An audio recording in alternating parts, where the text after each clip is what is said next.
Assalamualaikum warahmatullahi wabarakatuh. Alhamdulillah rabbil alamin. Wassalatu wassalamu ala Sayyidina Muhammadin wa ala alihi wa sahbihi ajma'in. Alhamdulillah tuan-tuan dan puan-puan dirahmati Allah sekalian, dalam keberkatan di awal pagi yang cukup tenang, dalam keberkatan yang indah ini, alhamdulillah kita dapat menikmatinya. InsyaAllah dengan udara nyaman akan menenangkan hati kita, perasaan kita, dan insyaAllah kita kekuatan demi kekuatan insyaAllah. Dan itulah yang kita harapkan. Tuan-tuan dan puan-puan, dalam kesempatan di awal pagi ini, kita akan berbicara tentang topik yang penting sangat berkait dengan soal kehidupan kita, itulah tentang sifat merendah diri. Merupakan suatu ajaran agama, desakan agama kepada kita, supaya lahirlah pribadi insan muslim sejati. Kita akan berbincang insyaAllah, dan kita ambil iktibar dengan semangat sifat diajar agama insyaAllah. Kita bertemu dalam kesempatan yang penuh dengan keberkatan di awal pagi ini, dan kita akan berbicara dari hati ke hati sebenarnya, dalam tajuk merendah diri. Merendah diri tuan-tuan, kalau kita terjemah dalam bahasa Arab, dia disebut sebagai at-tawadhu'. Bermaksud satu sifat yang akan menonjolkan pribadi kita yang harmoni, pribadi kita yang berwatakkan dengan watak yang harmoni, bersikap dengan sikap yang telus, berakhlak dengan akhlak yang bermanfaat, yang berfaedah. Ini katakan tawadhu'. Tawadhu' dalam maksud ini, dia bukan satu sifat menandakan lemah, tidak ya, tetapi dia menunjukkan satu sifat peradaban yang boleh memperkasakan nilai keimanan kita. Dan Nabi SAW pernah bersabda, seafdal akhlak ialah orang yang merendah diri. Sampai satu peringkat ya, pernah Nabi SAW menyatakan bahawa seorang muslim yang merendah diri kepada orang lain, malaikat akan memberikannya segala nilai keberkatan yang sejati. Dalam maksud, malaikat akan menyanjung tinggi. Satu ketika, satu peristiwa berlaku. Nabi SAW bersama seorang perempuan Yahudi. Seorang perempuan ini, tuan-tuan, cukup dengki dengan Nabi SAW. Ini cerita yang kita perlu ambil iktibar, yang saya cuba terjemahkan supaya kita memahami hakikatnya ialah bagaimana Nabi SAW sedang bertemu perempuan Yahudi, yang mana perempuan ini tidak ada suatu sifat kecuali mencerca Rasulullah dengan kata-kata yang keji, kata-kata yang nista, mencaci maki Nabi. Tapi satu hari Nabi membantu dia untuk pulang ke rumahnya setelah dia berniaga. Di saat perjalanan Nabi itu, Nabi bertanya, siapa nama puan yang sebenarnya? Diceritakan namanya, keluarganya. Dan diceritakan kepada Nabi SAW tentang seorang manusia yang keji sifat. Itu Nabi SAW yang sentiasa mengajak kepada keburukan. Nabi dengar. Dan sampai ke rumah perempuan, dan Nabi kata, wahai ibu, sayalah Muhammad yang engkau sebutkan tadi. Di sini tuan-tuan ya, saya nak sebut bagaimana sifat rendah diri Nabi SAW. Dan inilah yang disebutkan Imam Ibnul Qayyim dalam kitabnya, yang menyatakan bahawa sifat itulah yang telah memenangkan Nabi terhadap orang lain. Jadi kalau kita ambil iktibar ya, artinya tuan-tuan, kita tak rugi kalau kita bersifat dengan sifat merendah diri. Kita tidak ada nilai keangkuhan. Sebab dalam hukum beragama, saya nak sebut ya, segala-gala kita milik bukan hak kita. Pangkat bukan milik kita, selama-lama kita akan pegang. Harta benda bukan milik kita, selama kita akan merasainya. Nikmat sihat bukan hak milik kita selama-lamanya. Sebab kitanya sekadar pemegang amanah Allah Subhanahu wa taala. Di mana kesemua itu merupakan amanah. Nikmat pangkat amanah, nikmat rezeki amanah, nikmat hidup amanah, nikmat harta amanah, termasuk nikmat anak-anak itu adalah amanah. Maknanya kita tidak ada peluang dan ruang untuk mengangkat diri kita, mengangkat hati kita semata-mata kita nak sanjung kehebatan kita. Kita tidak boleh berlaku demikian. Sebab itulah Abu Bakar As-Siddiq pernah berkata bahawa tidak rugi seorang manusia merendah diri, kerana Allah Subhanahu wa taala amat sayang kepada hambanya yang merendah diri. Dalam satu cerita ya, kalau kita dapat ambil iktibar, Luqman ketika berwasiat kepada anak-anaknya dengan katanya, waqsid fi mashika, hendaklah kamu merendah diri dalam perjalanan kamu. Jadi saya nak simpulkan tuan-tuan dalam satu ungkapan yang mudah. Artinya sifat merendah diri ini merupakan nilai beragama yang cukup indah. Orang yang merendah diri tidak akan rugi nilai peradabannya, bahkan dia akan disanjung tinggi orang lain. Yang keduanya, sifat merendah diri merupakan sifat para nabi-nabi, rasul-rasul alaihi wassalatu wassalam. Persoalan kita sekarang, tadi kita masing-masing. Apakah kita pernah merendah diri pada orang lain? Tak berbangga, tidak angkuh, tidak takabur, tidak riak dengan orang lain. Kalau tidak ada sifat mandiri dalam diri kita, makna kita ada masalah. Kalau kita tidak sifat mandiri, makna kita akan berada dalam sifat takabur, angkuh, sombong. Dan kita mesti nilai kembali. Sebab itulah kita mesti muhasabah.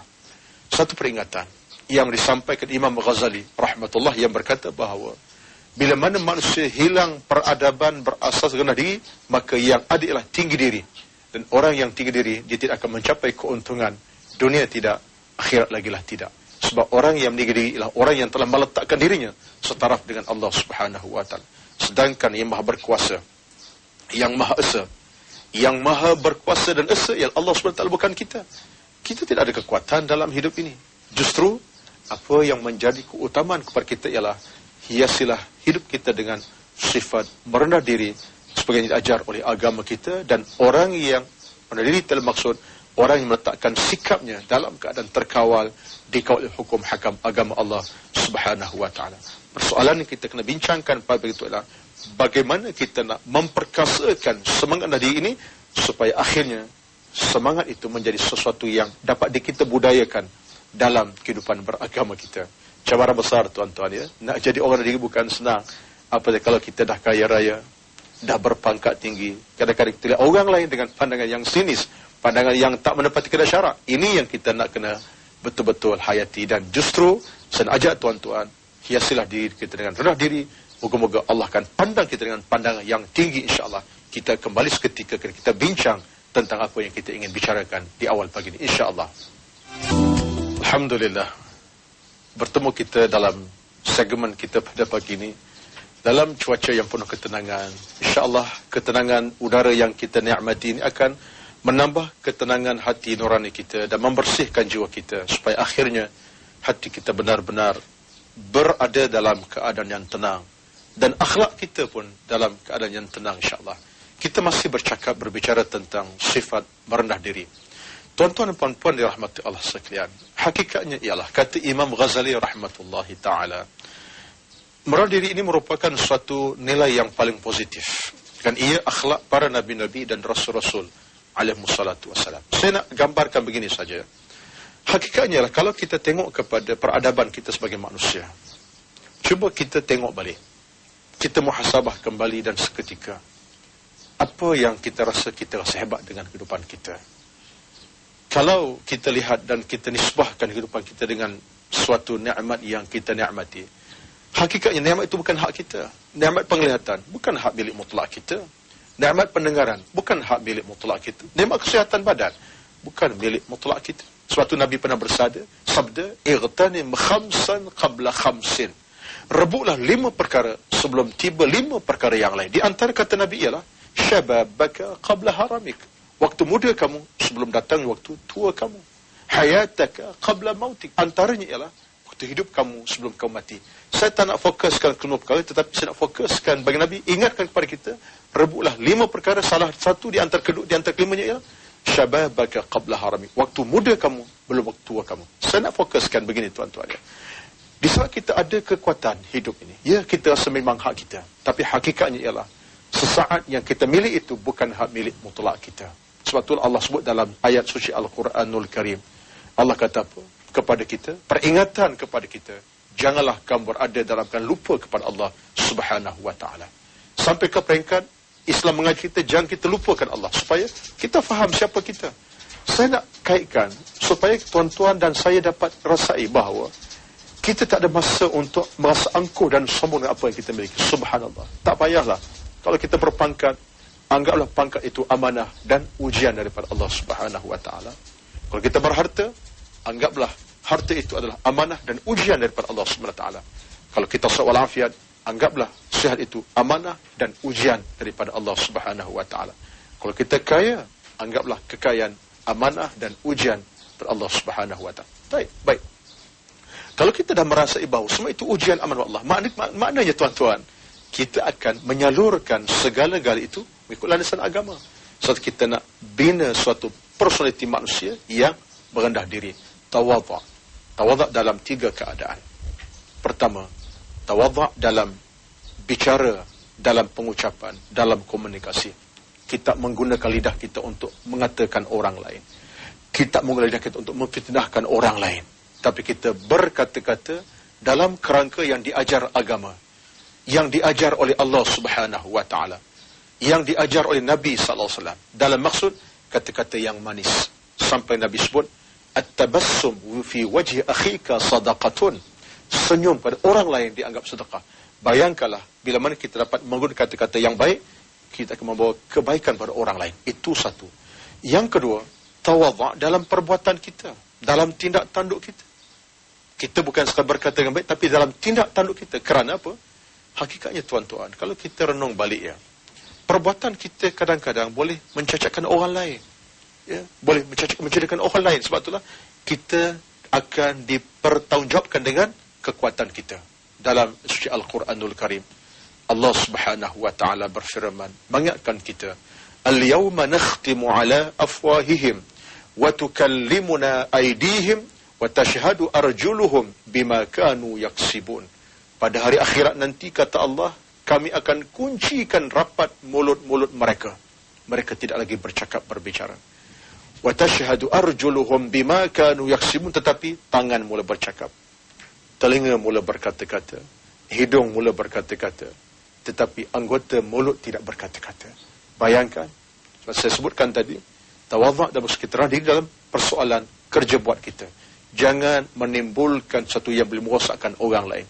Betapa dalam masyarakat kita ada orang-orang yang salah menggunakan kekuatan yang Tuhan beri, dengan tangan dia beri, yang Allah beri, digunakan untuk tujuan keburukan.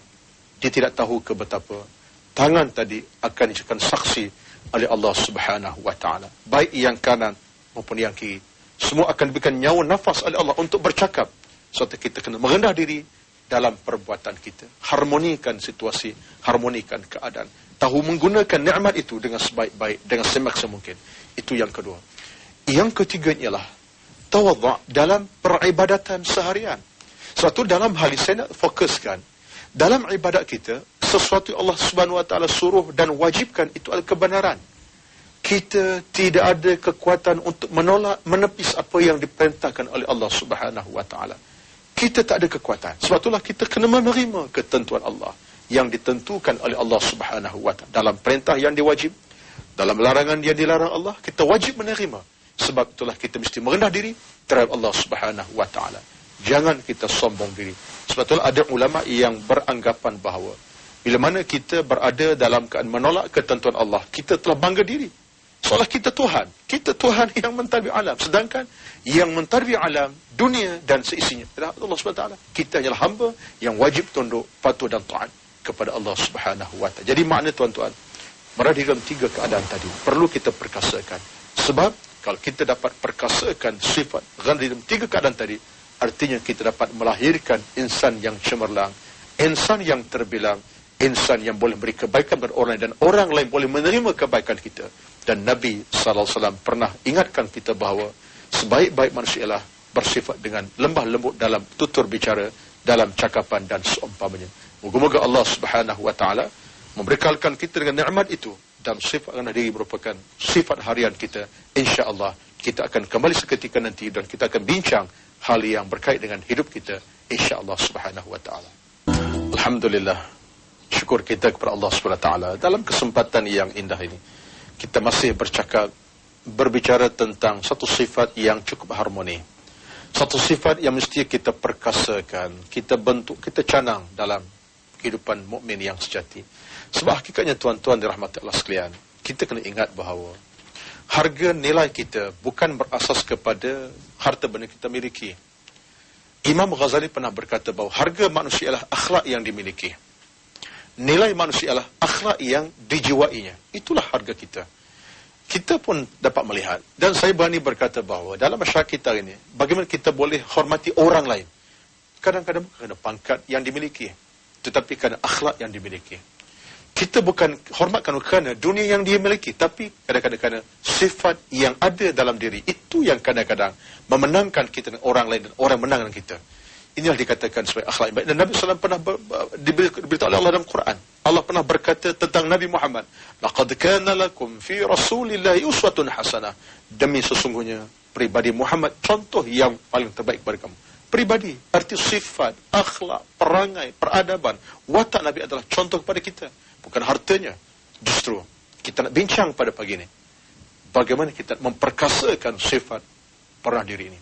Pertama sekali, kita harus ingat bahawa sifat bangga diri adalah sifat yang diharamkan oleh Allah dalam Al-Quranul Karim. Allah berfirman, وَلَا تَمْشِ فِي الْأَرْضِ مَرَحًا. Jangan kamu berlaku sombong dalam perjalanan kamu seharian. Tak boleh kita berlaku sombong. Dalam maksud, bangga diri.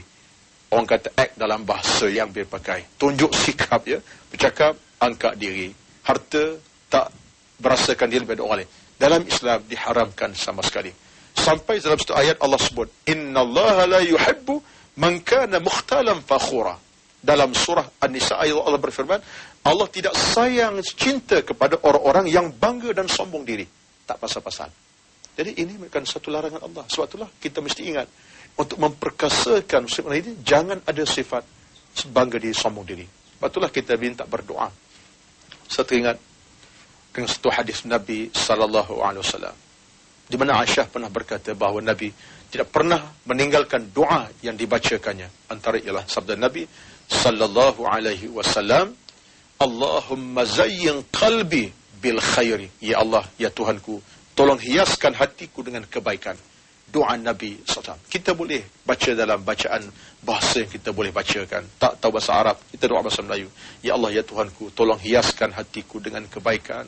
Jangan ada sifat dendam, dengki, sombong, takabur. Kita minta, kita rintih kepada Allah Subhanahu wa Ta'ala. Kerana sesuatu kebaikan, tuan-tuan, bermula dengan kebiasaan. Kita nak bagi derma, kita bermula dengan 10 sen, 30 sen, RM1. Jangan mula dengan 1-2 ringgit. Kita mula dengan satu yang boleh membiasakan kita. Kita beristighfar, kita berzikir, kita bertahmid, kita bertasbah, kita bermohon, kita bermunajat kepada Allah. Kita minta Allah limpahkan kebaikan kepada kita. Itu cara yang pertama untuk kita memperkasakan sifat merah diri.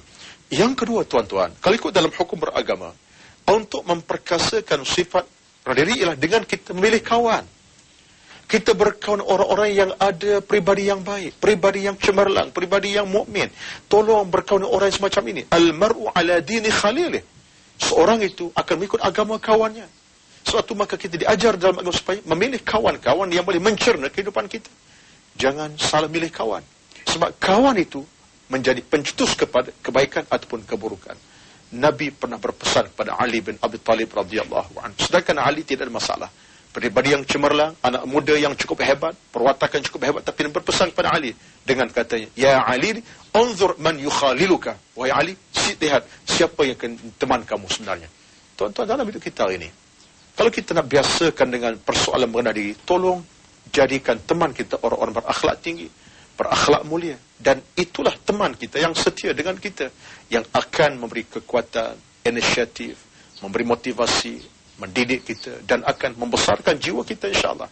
Satulah saya ingat dengan kata apa yang diungkapkan oleh Abul Hasan Ali An-Nadawi yang pernah berkata bahawa manusia ini tergolong dalam dua golongan yang perlu dibentuk oleh dua golongan yang lain.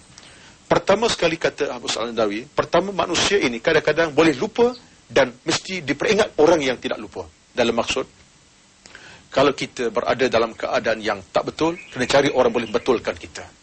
Yang keduanya, ada manusia yang saja berdosa dan dia tidak akan berdosa bila mana dia kembali kepada Allah SWT. Itu hakikat. Sebab itulah saya nak fokuskan betapa sifat rendah diri ini merupakan nilai yang paling positif kepada kita dan boleh disebutkan sebagai sedikit untuk menjana kekuatan hidup, kekuatan diri yang diradai oleh Allah SWT. Sifat angkuh dan sombong adalah sifat yang boleh menjahanamkan kehidupan kita, masyarakat dan negara.